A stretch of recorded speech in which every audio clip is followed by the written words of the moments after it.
السلام الله عليكم ورحمة الله تعالى وبركاته نبض وديال كسر دوادا ورك في النماء الدجارة تي في أو ستة سكرة سعتان حرمت الدحين كل الناس مجالات الجيجا عاصمة الدجاج كالصومالي دا ورك واحد يكون ديارة هنيجو سعد عباس عليا بدأ ورك وقدر كررنا وحا كاملة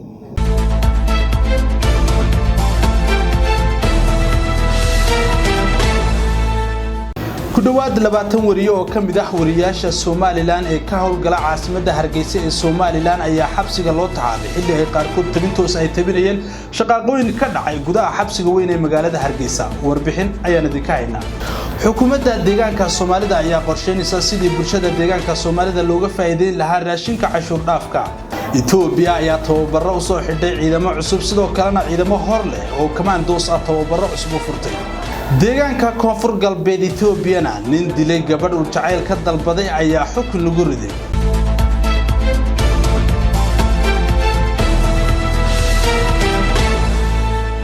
daadad xoogan oo ka dhashay roobab ka da'ay koonfur Afrika ayaa sababay dhimashada iyo dhaawac tiro badan sidoo kalena daadadkaasi ayaa geystay khasaarooyin badan oo hantiyeed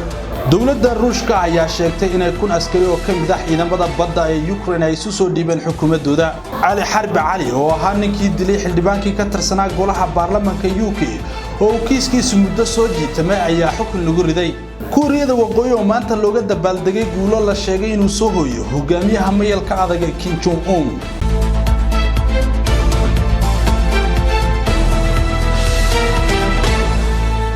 qodobadaas iyo qodobo kale oo xiiso badan ayaad kala socon doontaan wararka soo socda ee Dagara TV oo si toos ah idinka imaanaya studio-han ku leenahay magaalada Jigjiga ee caasimadda deegaanka Soomaalida